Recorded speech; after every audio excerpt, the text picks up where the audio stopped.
मैं कवि पंडित दिनेश्वरनाथ मिश्र गीत की कुछ पंक्तियाँ लेकर आप सभी के समक्ष आया हूँ। उम्मीद है कि यह गीत आप सभी को पसंद आएगा। सुने।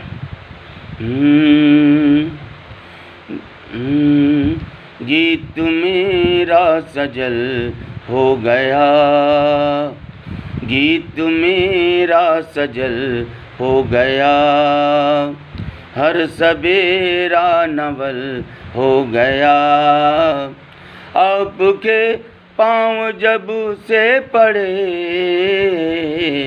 घर मेरा भी महल हो गया, घर मेरा भी महल हो गया।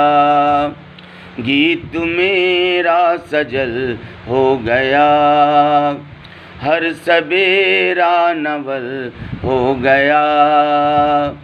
आपके पाँव जब से पड़े,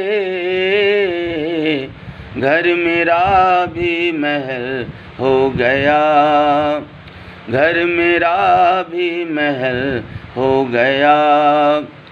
कि आप सूरज की पहली किरण हैं, आप सूरज की पहली किरण हैं, आप सूरज की पहली किरण हैं, और हम बिन खिला एक सुमन हैं।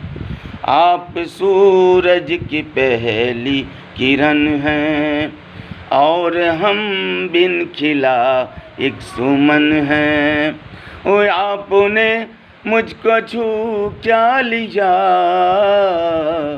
मैं तो खिल के कमल हो गया, हर सवेरा नवल हो गया। गीत मेरा सजल हो गया, आपके पाँव जब से पड़े, घर मेरा भी महल हो गया, घर मेरा भी महल हो गया, घर मेरा